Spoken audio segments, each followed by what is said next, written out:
لو فكرتوا تسألوني ايه اهم حاجة في تربية الاولاد اللي بتكون الشخصية بتاعتهم لما بيكبروا، هقول السند والدعم والتقبل، لان هم دول اول 3 حاجات بيخلونا نقدر نعدل ونقيم في تربية اولادنا. للأسف الشديد اهالي كتير بتبقى شايفة ان اللي هي عايزاه هو اللي لازم يبقى موجود في اولادها، ومش مدركين انه ببساطة شديدة هما مختلفين عننا.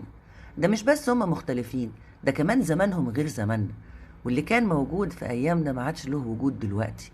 ويمكن ده اللي بيخلينا نقول انه لازم يعيشوا زي ما احنا عشنا، بس هما ايامهم مختلفة وظروفهم مختلفة.